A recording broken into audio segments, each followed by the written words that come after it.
Magic is found in every room, where people connect over a shared purpose. In this weekly podcast, Luke, Hannah and Chris explore the role of purpose, courage, mindset and culture in every leader's quest for transformational performance. Well, hello and welcome to this live edition of Magic in the Room. I am Hannah Bratterud. And I am Luke Freeman. And I'm Chris Province. And today's the day. Congratulations, Celebrate. guys, on 100. Congrats. A little bit of celebration, a little bit of maybe, monkey off the shoulders here. Awesome stuff.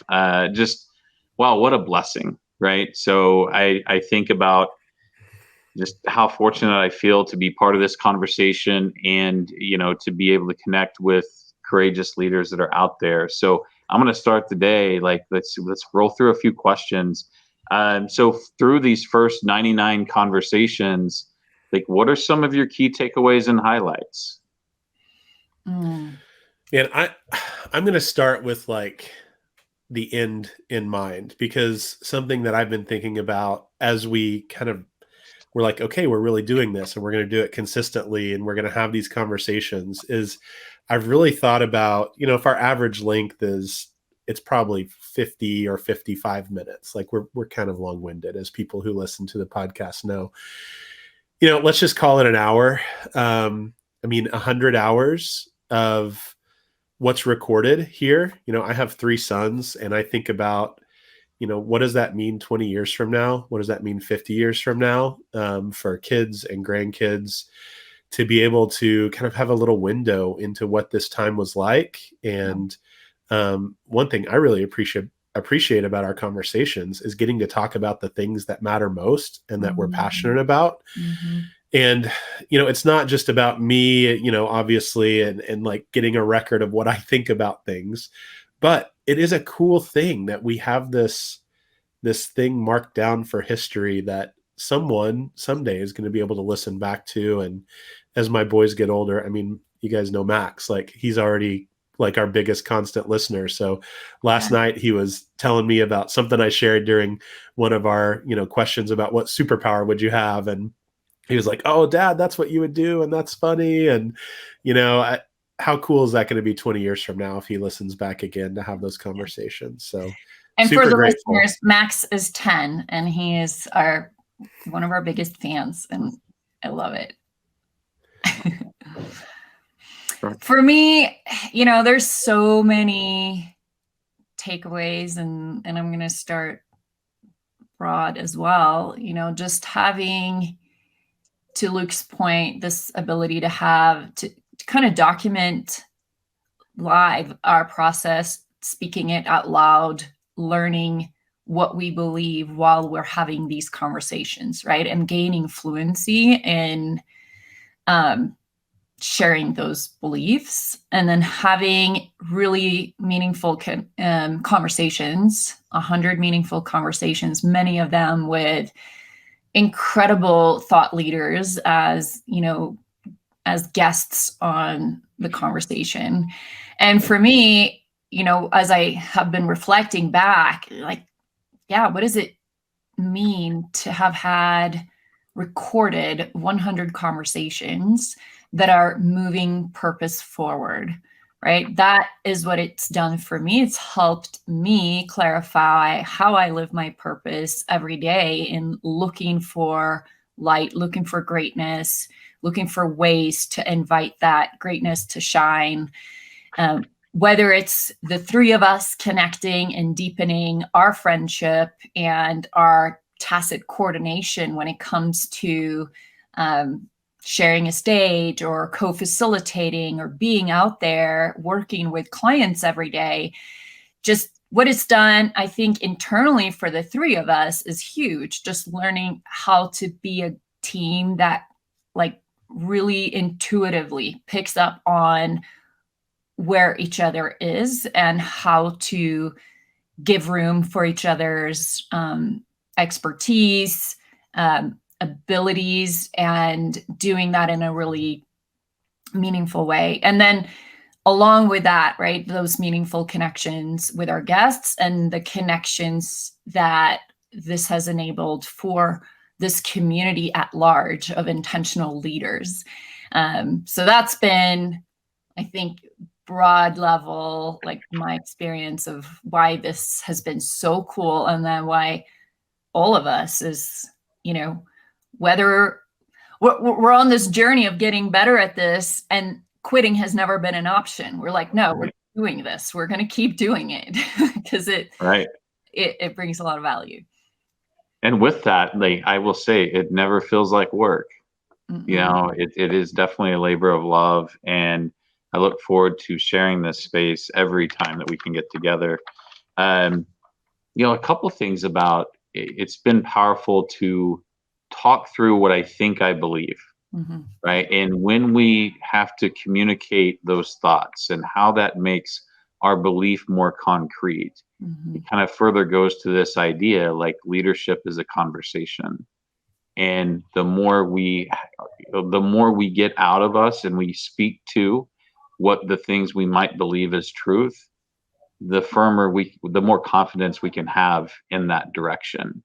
And then to be able to do that during such a dynamic time. I mean, the past 2 years have been crazy dynamic, and we're thinking about things in real time, processing the same things that everyone else out there is processing, and to be able to do that together. And I think about, who we've gotten to do it with, and the awesome guests. You mentioned Shan Hellman. I think about Greg and Gene Allard and John Stewart and Dr. Chan Hellman and Ashley Herney. I mean, and the list goes on. Brad just last episode, and that story of purpose. But it's that just, one, I want to call out, most of our guests are people we actually work with.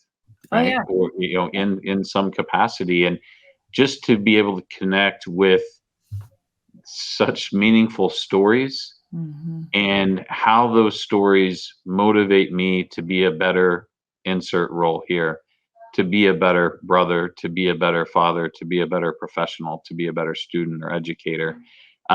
So I do want to just shout that out and say, thank you to every courageous leader, not just the ones that are on the show, up to this point, but if you haven't yet, you will be. And I look forward to that day. But it's just so much gratitude for the leaders that we get to work with every day, and the ones that have chosen to take their time and share their stories out. Yeah. And there's this weird kind of collision of all of these different things that have happened the last couple of years. And we've just kind of by accident have gotten the chance to kind of have conversations in real time about the importance of meaningful work and about purpose-driven organizations. And it's funny because we've been talking about purposeful organizations and meaningful work and doing things that are important and getting clarity about what is the highest good an organization can achieve in the community and in the world around it for 12 years, right? We all met together about 12 years ago in grad school, started these conversations, learned a lot, applied it back in kind of our first careers for a few years, and then have been doing this work. And then all of a sudden, how crazy that just a couple months after we started recording, episode number 1, the world goes crazy with COVID and global pandemic. And then all of the ball starts rolling around the market saying, hey, we're kind of tired of just showing up, hitting the clock, doing what's expected of us, not asking any questions about why we're doing what we're doing, and going home and just trading and transacting our hours for dollars. And a lot of people had just had enough. And to me, I'm really grateful that while the market of employees out there in the US were kind of having this realization, that we've been able to have conversations about, like, well, what is best practice in discovering what the highest possible good an organization can achieve is, and talking with leaders who are out there trying to figure it out, and us trying to figure it out with clients and help them along as they're meeting that demand and those questions from their team members, and being able to bring those best practice back and share with a wider community. Like, just kind of the beauty of all of those paths colliding is really amazing. and yeah, just full of gratitude. Yeah. You've alluded to or mentioned a couple times, Luke, the time frame, right? So we've been doing this for 2 years now. I think we started recording in late 2019, but we actually released our first episode, I believe it was February of 2020. And we all know what happened from there on, and in March, and how crazy the world got. And yet we continued this practice of having these conversations and had this like really unique ability to kind of record live thought processes while the world was changing dramatically. And, we were able to continue to do that thanks to technology, right? We'd started recording remotely and continued that practice over those months of lockdown. And then eventually when things started opening back up, we had the ability to be in a studio and kind of up our production value a little bit. But there are some recordings of me, for example. I was going through a lot of personal change, and I was moving, and I was in different locations, and even just some of those recordings of like me seeing where I was and just how my personal life was changing while the whole world was changing. All the while we continued to have these conversations, and it's been, to your point, Chris, a labor of love. There were definitely months when we would record early on a Sunday morning because it was the only time in the calendar that would allow, and that meant for me 6 or 7 a.m. on a Sunday morning, and never had any hesitation about doing it, right? Because this feels purposeful. Yeah. So I want to go back to, thinking about, I love the historical record, the album that's created, and the library for reference. But I want to go back to something, Luke. I remember like when we were in the trailer, I think episode 1, like we're in your camper recording that episode. I think audio only, right? But it was video too. We okay. It's out there. It's out there for video record. Yeah. But I remember the conversation. It was, at the core of all this, organizations are counted on to do more things today than ever before. There has been a definite modification in the last 50 years of the family structure and work dynamics within the family. There's been a rapid kind of exodus, what I'd say, from the church, right? Going from 75% participation as late as the early 80s to now under 50%. But it doesn't change the needs of a community. And in all of us, like people have that need to feel seen, heard, understood, part of something bigger. If they're not getting that from the organizations and the community, and the organizations aren't having that community impact, then where can it come from? And I think that first seed kind of created the dialogue, and there's that vein that runs through everything. But I was having a conversation with Gene Allert last week, and we were speaking to, we can either do work that is life-giving and has generational impact for our families and communities, or we can take on work that is life-depleting, right? And maybe violates who we believe ourselves to be. How much of what we do is about inspiring the confidence to follow your own compass?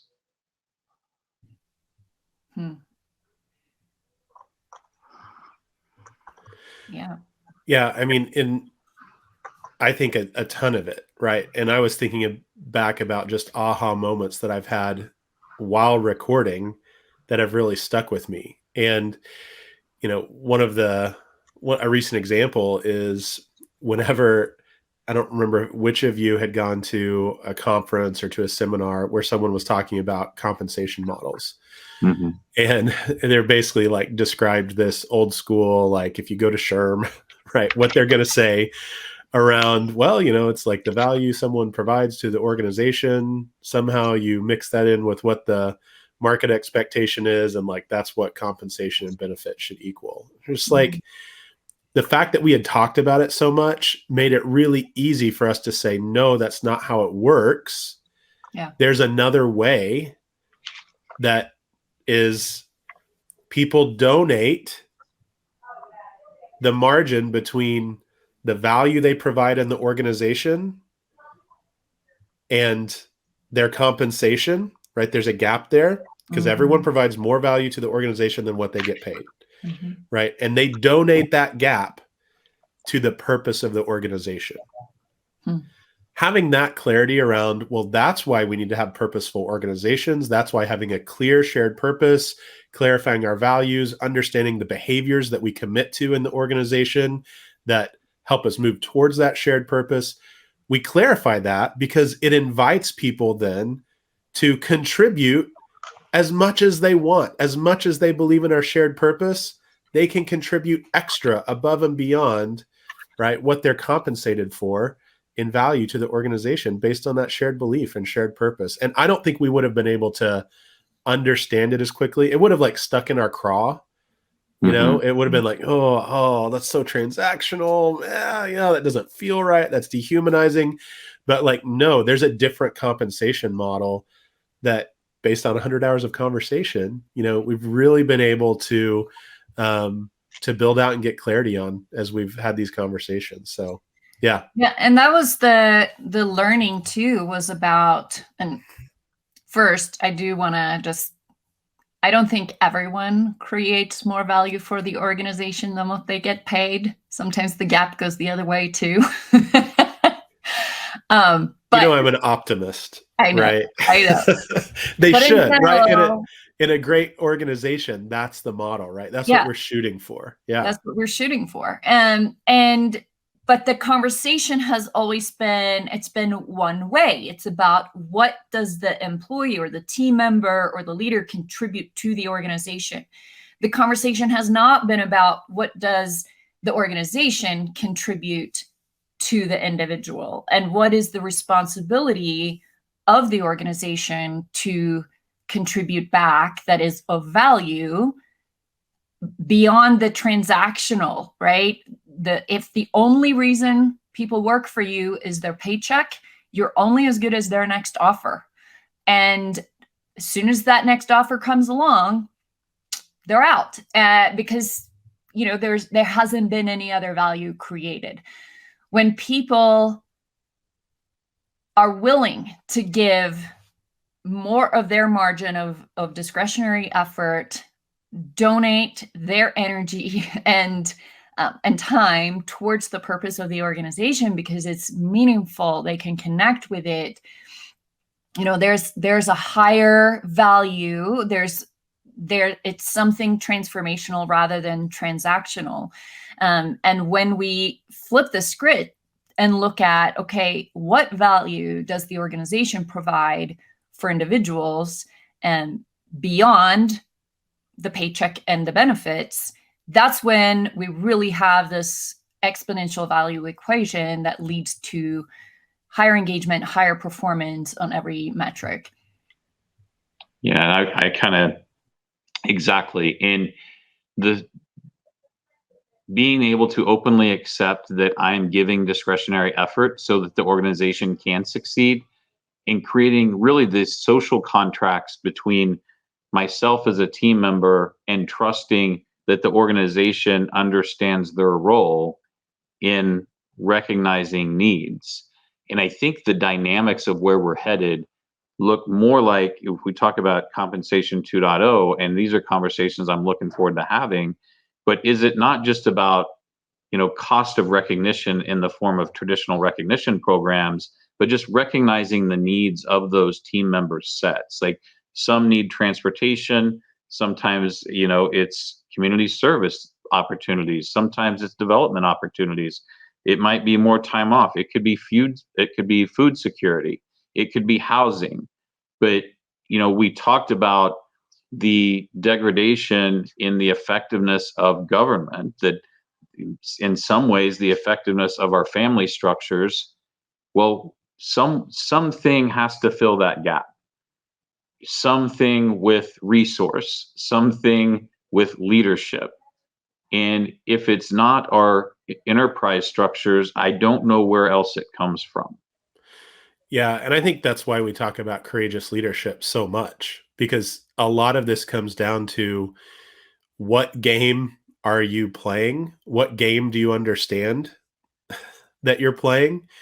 And if we think as leaders that we get to kind of show up, do the bare minimum, pay people for their time, and go home, like that's not who our community is. That's not who the listeners are of this podcast. And that's been a hugely valuable thing for me, is creating this community of courageous leaders who say, I'm going to take on more than what previous generations of business leaders took on. And I'm going to really stretch myself to be creative and think about what is my responsibility as someone with resource, and as someone with influence, and as someone who really gets to set the stage for what people experience for a huge chunk of their lives. And, we were talking about this the other day. Ben and I were driving back from a workshop that we did. And, I'm going to go back, Chris, to what you shared about kind of the devolution of maybe religious infrastructure, social infrastructure, family infrastructure. And we were talking about kind of religious infrastructure tie-in, and the story of the Good Samaritan came up. And for those of you who maybe don't have that context, Jesus is telling the story about this guy who's beat up and he's been robbed on the side of the road. And these religious leaders go by, and all of these people who are culturally different from him, until finally this guy comes who sees him as a human being and says, I'm going to take responsibility for this issue, and provides care there. And, in the picture, or in the story, the picture of that person who makes that choice to be a courageous leader and to have a positive impact is someone who's different from the person who has been beat up, right? They have every excuse to walk by. They have a different life. They have different value set, whatever it is, but they choose to be courageous and say, no, that person laying in the ditch is inside my circle of influence. I'm going to notice them. I'm going to choose to do something about this need. And all right, what's my plan? What am I going to do?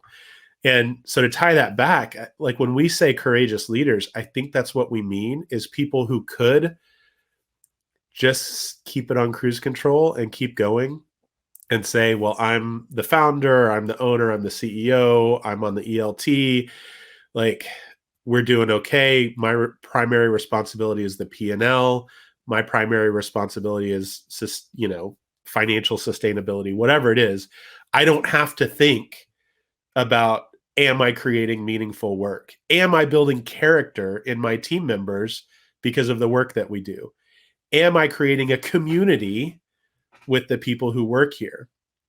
I think courageous leaders say, yes, yes, yes, yes. All of that's my responsibility because I'm a leader. And so really, I don't know.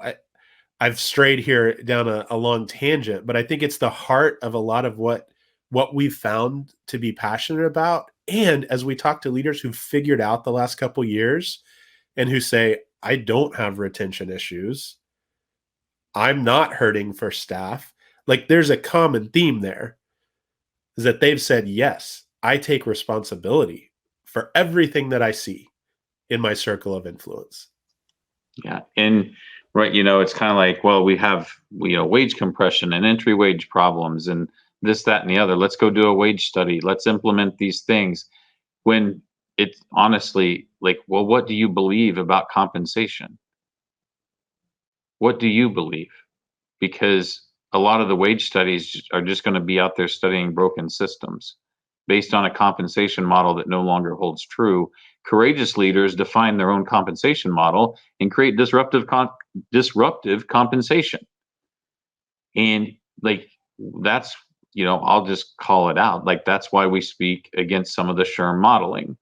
Here's these best practices for people that are naturally fluid, where systems are always changing. There's market dynamics involved, and these practices are supposed to be finite. And it's just not, that is not a best practice.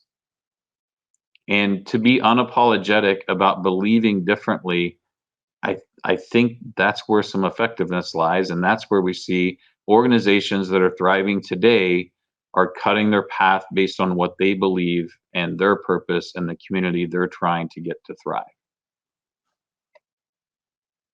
So, well, Yeah, let's, I go ahead. think, yeah, just I'm going to pile on there. If you listen back to the episode with Greg Robinson where we're talking about leadership, and you can probably hear me if you listen to it, like finally make the transition where I stop trying to use science and organizational and social psychology, which is what I know and what I'm good at, to define leadership through competencies or through practices or through assumptions about what a leader is, whatever, all the nerdy stuff.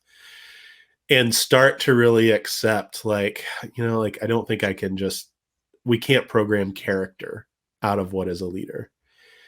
And once I made that switch, which happened like on a podcast, in an interview, where I started to just say, okay, like, I don't have to apologize for saying like there are high character leaders and low character leaders. It's really reframed a lot of these conversations, because as we've talked about, you're talking about compensation, but as we've also talked about diversity, inclusion efforts, environmental efforts, sustainability efforts, I think there's a lot of power in saying you have a choice as a leader to outsource your character or to own your character. And when we outsource all of those practices and say, Wall Street, you tell me best practice, you tell me the bare minimum hurdle that I need to go over, to some degree, that's outsourcing character instead of really doing the work to say, what am I convicted that we need to do as a team of leaders leading this organization? And what are we going to do about it? And of course, that goes back to what's our purpose as an organization, and what are the things that we truly value, and how do we continue to live into those values as we move forward? To me, it's just like all so salient, having these conversations. And it goes back to the whole, point that we made earlier. It's where we think we know what we believe. We start having conversations. We get real-time feedback and input that helps to shape those beliefs and clarify the beliefs so we can make them explicit, right? Another episode like that did a similar thing for me was Dr. Chan Hellman on hope theory, right? I was preaching back in my, corporate sales training days that hope is not a strategy, because there's a book that's called that. But that was kind of the ongoing theme, right? Of have clear goals, have a clear strategy. And there was this, equation of hope to wishful thinking.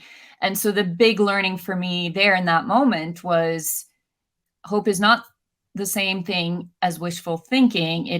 It can be part of a strategy when you fully understand what hope actually is, right? It is the belief that tomorrow can be better than today and that I have the power to make it so. And there's three things that are part of that, right? You've got to have a desirable goal. There's something you want to happen. So it starts with a wish or a vision. And then there's clear pathways, right? You can see the path to get there. And then you have agency. You believe that you have the personal power to change your circumstances so that you can meet the goal.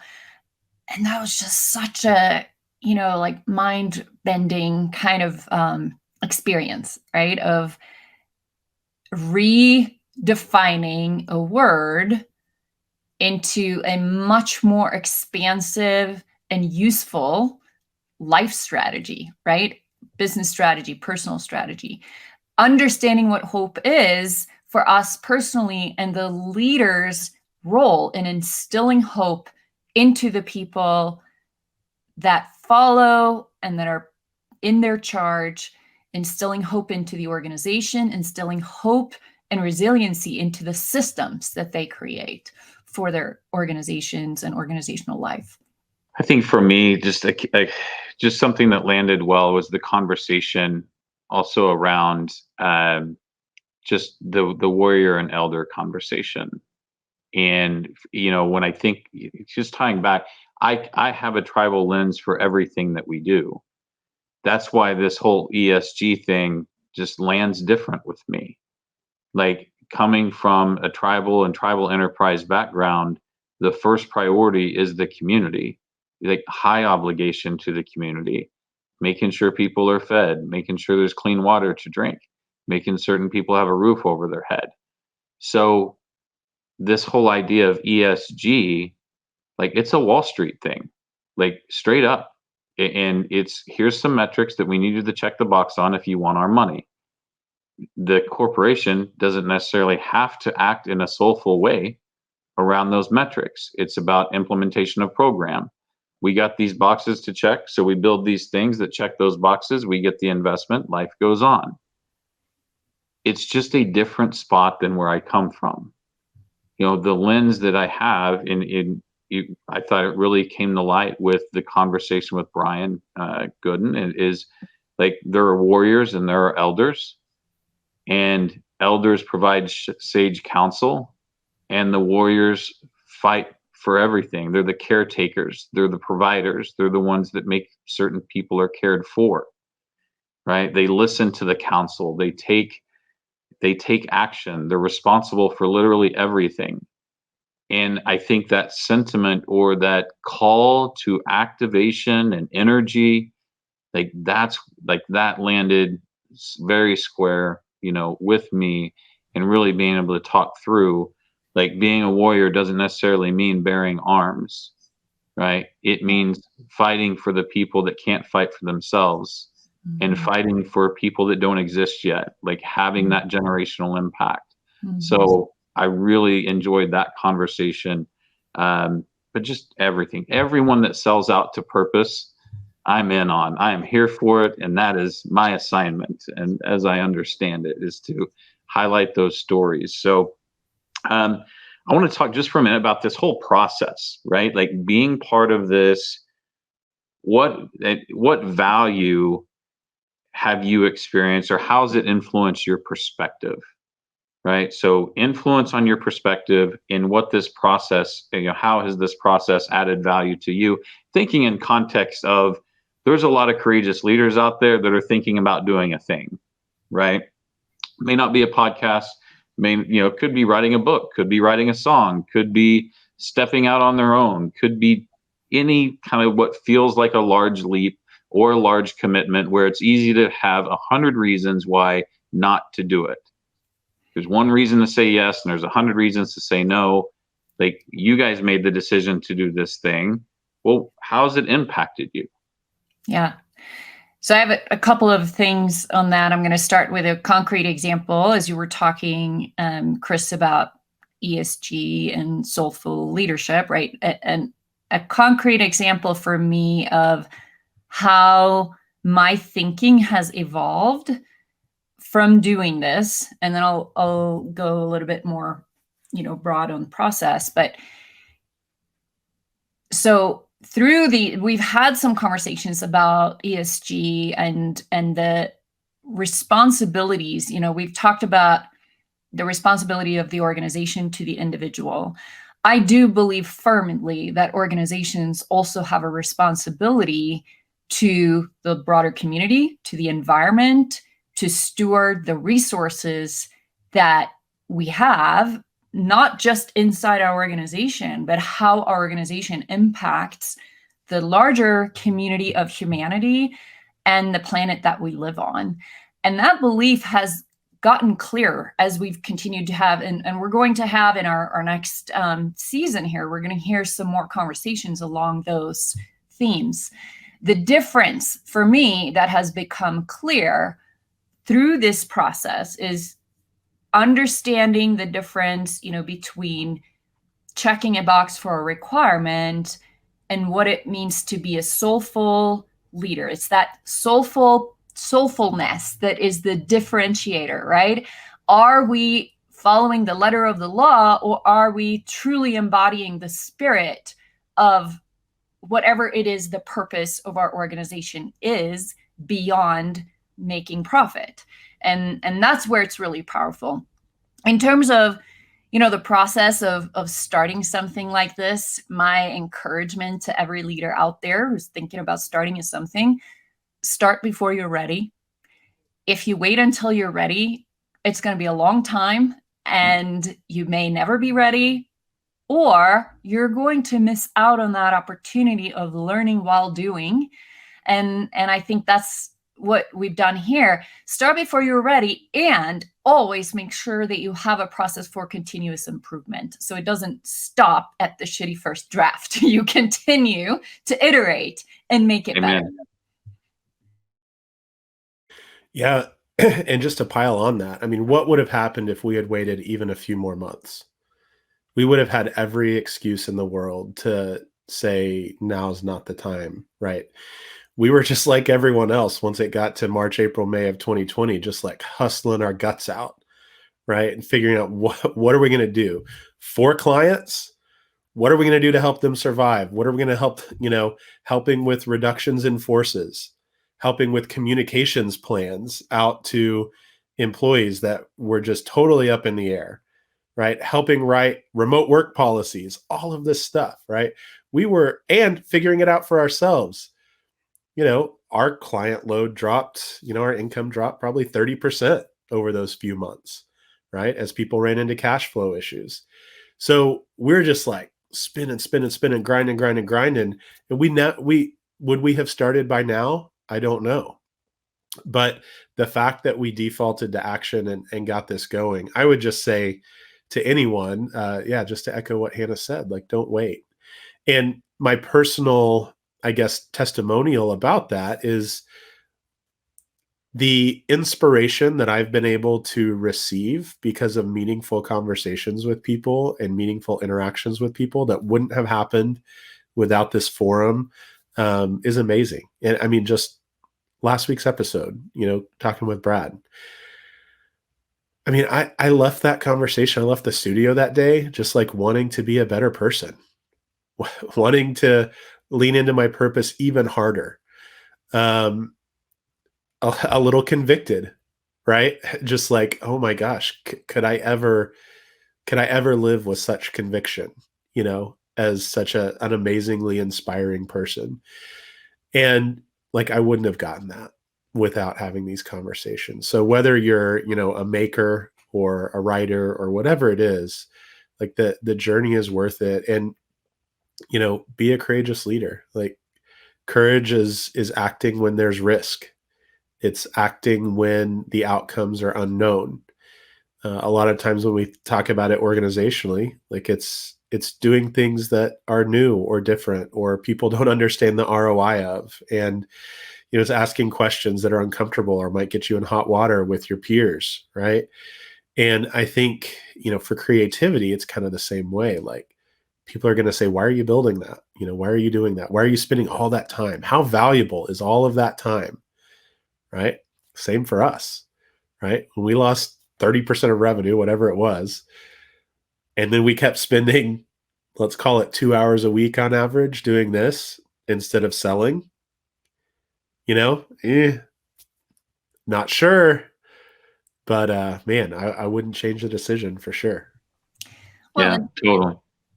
And we've seen, kind of payoff in terms of that now, right? In the conversations that are in the broader community. When we meet a new leader or a new organization for the first time, they start listening to the podcast, the jumping off point on the conversation. And Luke, you alluded to the business development aspect of this, and this is not why we do it. What I'm trying to say is, yeah, we may not have focused on selling during that time. We focused our time on creating meaningful conversation, but what we're seeing is those conversations are what people are really connecting with. And it has 100% increased our ability to do business development more effectively because people get a chance to experience what we believe. And Chris, you say this all the time, and I use it as well. We attract what we believe. So the more clear we are on what we believe, the more we're going to attract people who believe what we believe. And that is true for every leader, right? So the more clearly you can articulate the vision, the purpose, the values, the commitments, all the things that you believe as a leader, you can attract the types of people that are going to be a good fit in your organization, both from a team member, employee perspective. Everybody's hurting. A lot of people, a lot of industries are hurting for people right now. Take that into consideration. And likewise with customers, right? Attracting the types of customers that believe what you believe. So there's stronger alignment and more meaningful partnership with those relationships. Yeah. And, there's an element of market making that Chris can probably speak to better than me. But if we think 2 years ago, if we were in front of a room of 100 people and said, hey, what we do is we help organizations discover and clarify their purpose, their reason for existence, and then turn that into actionable behaviors across their entire operation. I don't know, maybe 15, 20 out of 100 would be like, oh, that sounds, yeah, I get that. There's a need for that. Right. Well, here we are now, not that we've created a new market, right? The market was moving there. People just didn't recognize it. Like we've seen like the pent up need from workers for meaningful work and purpose aligned work. It was there. Right. But now if we got up in front of 100 people and said, hey, we help clarify organizational purpose because like, guess what? It's important. People need it. They're looking for it. And we help you turn that into behaviors that are operationalized and lived out across the entire operation, the value stream of what you do. It's not 100. We still got the stodgy old, whatever, the old school, the legacy, the whatever it is. But there's a big chunk of people that are like, oh my gosh, we need that. And that element of leaning into what we believed before it was the cool thing and the hip thing. It should be encouraging to anyone that has a passion about something that you believe that people might think is a little quirky right now. Yeah, and it's proof positive that like market dynamics and enterprise behaviors always fall 20 years behind science. So the academics have known this to be true for 20 years, but the odd thing is most academics stay academic. So it doesn't really get out there into the enterprise ether. It's like a very slow drip, a very dense filter. It takes time. There's always a lag between what science knows and what business does. Mm-hmm. And, I think that is starting to speed up a little bit based on just the age of technology that we live in, the availability and accessibility of information. Yet at the same time, it's one thing to read something and recognize the value of it, another thing to implement and put it into practice, right? There's a lot of this work that's easier said than done. Yeah, we get it. How do we create meaningful change that is sustainable, and how do we create support for that change longitudinally within organizations? That's a lot of the leadership challenge, and a lot of times why we're invited into organizations to help with exactly that process. Yeah, and I think let's kind of stay true to who we are. The book of research that our founding principles, it happened 2001 to 2007. We built new research in 2010 that is our proprietary research around leadership models in service organizations. And we continue to refine those learnings and iterate those models as we move through. So none of this is, hey, Chris's opinion or Luke's opinion or Hannah's opinion. It's if this is true empirically, then how should these things inform the world?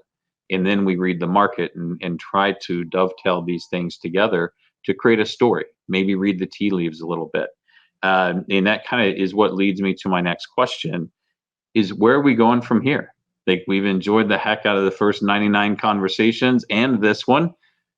So as we look towards the next 50 episodes and continuing down the road of, approaching the not suck mark of 150. What are we going to be talking about? Like, what are the things you guys want to explore? And I know that it could be a laundry list, so I'm going to give us a cutoff. 2 to 3 things that might be key themes for you as we move through these next 50 episodes. Yeah, that question makes me really excited to answer. And you're right, it could be a lot. I will give a little sneak preview because Luke was in Montana with me last week, and we recorded a number of episodes with local Montana experts in different fields. And I am so thrilled. Like, on a personal level, it may have been the most fulfilling week of recording that we've done in these 2 years, just because of this is my community, and not like, I mean, just like my local community. These are my personal friends and people that I interact with who are incredibly soulful leaders, thinkers, who care about people, about the environment, about the world, and the impact that we have on it. And so I can't wait for some of those conversations to come out over the next few weeks. So for me, yeah, I think I want to continue to explore impact, right? Impact and responsibility for leaders, right? Purpose is about impact. When we're really clear and understand the impact that we want to have and be intentional about that as a leader, and the impact that we want our organization to have. And, as they say in the medical field, first do no harm. Let's get clear on how do we do no harm, and how do we make the system better? How do we make processes for people, the team member experience better? How do we make our organization as a system operate better? How do we make the economic engine better? How do we create better outcomes for all the stakeholders, including the environment we're part of? The larger the organization, the bigger the impact and the bigger the possibility for doing harm, and the opportunity for repairing harm and for adding value into the world. You take resources out of the world, you add back, and it's that additive value that really creates meaningful results for organizations. So those are some themes that I'm excited to start exploring more. Yeah, for me, I mean, we're living in historic times. I think we're going to look back on, this time period 50 years from now and just be like, oh my goodness, there was so much transformation and change. And we know that leaders are feeling confused and weary, and half of them want things to go back to how they were before. Like, I don't know how many senior leaders have been asking us this question about like, well, how, like, shouldn't we kind of have people come back to the office? And, like they feel this intuition that they need to go back somehow. And then the other half are like, well, what's the new normal? And as we navigate that, I'm pretty convinced that like we don't know the answer, and it's going to be more complex moving forward than it was. We're not going to go back to a time of less complexity, where decisions about how we do work and where we do work and when we do work and how we're compensated for work and why we do work, like those aren't going to become easy answers. And it's going to be very contextual. And, so I guess all of that to say what I'm really excited about is kind of practically, how do we stay resilient? How do we stay courageous? How do we keep our tanks full as leaders so that we keep leaning in? Like, we had to lean in a lot the last 2 years just to make it to today, right? How do we not give in to that temptation to like, well, now I got to go to Belize for 3 weeks, right? Which, not that that's a bad thing. If you got a ticket to Belize, like, enjoy it and send me some pictures. But that can't be our mindset. Like, we need to be hungry. We need to be leaning forward. We need to be creative. Like, the market right now is calling for our creativity and for just vigor and energy. And so what I'm excited about is how do we give practical paths for leaders to rejuvenate, rebuild, stay resilient, and keep hungry and pushing forward, because, the end is not in sight, and maybe there's no end, right? Maybe it's just the top of the next hill. And when we get over that, there's going to be a top of the next hill. And helping people adopt that mindset, I think, is what I'm excited about moving forward. Yeah, that hunger, that how do you, that igniter mindset, right? Staying growth, staying outward, and continuing to inspire people to be courageous. And,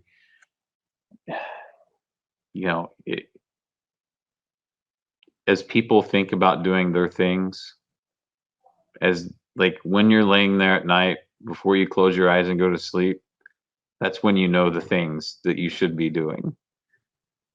And we intentionally look at that and action that, or we intentionally don't action that. I think when we shove these things off without processing them or internalizing them, like, it's how we accident ourselves into bad situations.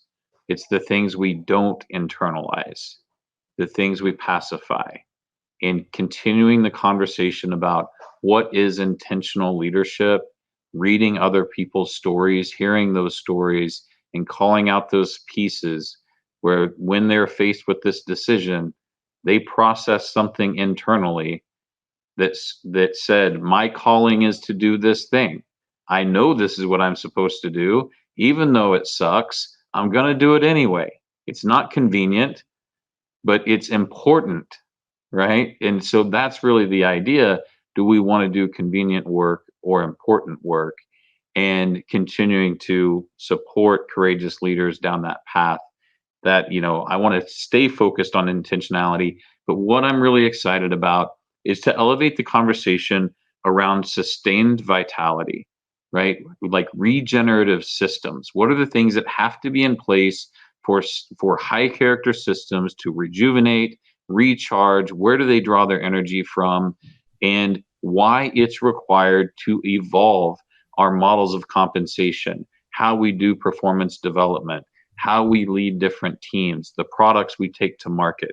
All those things have a play in healthy regenerative systems that create sustained vitality. Going back to, are we doing life-giving work or are we doing life-depleting work? And that's the conversation I'm looking forward to elevating, because it has such far-reaching impact. So it sounds like we're going to have an intriguing third season here on Magic in the Room, but no break. I think we're done with breaks. We're not doing breaks.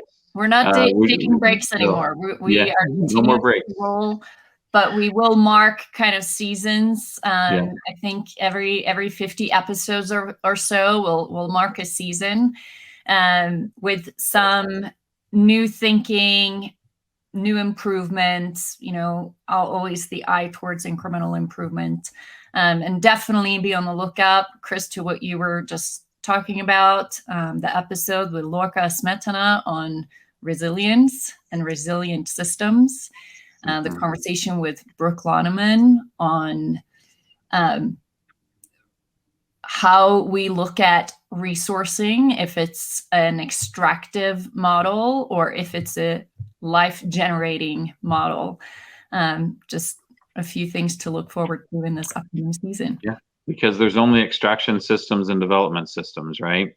It's just like, I think as we all grow together, we can explore that systems thinking and become better at that. Understand there's systems dynamics in play even within our specific verticals. So I want to do, just continue to explore that together, and just be in community with the both of you and everyone that listens. And I just want to give special thanks to anyone that's ever listened to 5 seconds, 5 minutes, or 5 hours of our little podcast here. I appreciate everyone so much, and to all the people that inspire the stories. The folks that we have the good fortune to work with every day. That's where our stories come from, and those are the leaders that are on my mind as I share out and I think about the experiences that we've all had together. When I say we, I mean those leaders that are hopefully listening, and the ones that we connect with and do work with every day. I want to thank them for all the opportunity they give us to learn as we do, and hopefully as we win. So those are kind of my closing comments. I'll hand it off to you guys to close this out. Yeah, I just want to say thank you to both of you. Love you guys.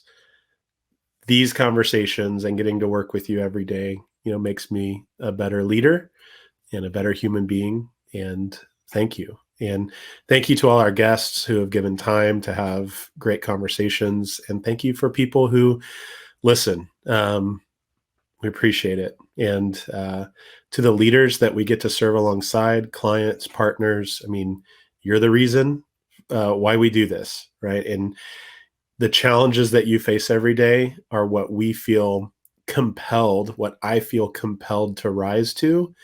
If I'm going to ask you to be courageous, I get to be courageous too, and let's solve these challenges together. And so I just thank you for showing up as gritty, courageous, passionate, soulful, purpose-filled leaders in what you do. That's why we're here. So thank you. Yes, ditto to that. Thank you, Luke, Chris, for being great friends and courageous leaders who helped me become a better leader every day because of the conversations we have and the work that we do continuously together with organizations. Thank you to the people that have inspired us to actually record our conversations. Sarah Elkins for showing us that it's possible and connecting us with Neil Hughes. Thank you, Neil, for being the first tech guy that made this possible for us. Thank you, Ben West, for picking up the baton and the producer role and helping us continue to improve every day. Thank you, Brad O'Hara, for being an awesome, for providing space in your studio, and for Awe Deo in Bozeman for providing studio space and technical support when we record locally in Montana. So all of our listeners, of course, if you've ever listened to our podcast, thank you. Absolutely. And man, what a great day. And we are almost on time. So we always have to run a couple minutes over. So thank you guys so much. Thank you to everyone that listens. Awesome. Episode 100 is in the books. Let's put it in the can and work towards 150. Thank you all so much for sharing the time. And we'll see you next time here on Magic in the Room. Magic in the Room is hosted by Chris Province, Hannah Bratteroo and Luke Freeman, and produced by Ben West. Theme music is by Evan Grimm. Title track Fake Love available on Apple Music, and this podcast was recorded at Storycatcher Studio with video and audio editing and production support by Brad O'Hara and Alicia Crum, with inspiration, strategy and technical support by yours truly, Neil Hughes. Magic in the Room is a production of Purpose and Performance Group. You can find us at purposeandperformancegroup.com, and remember, previous episodes are available at magicintheroom.com.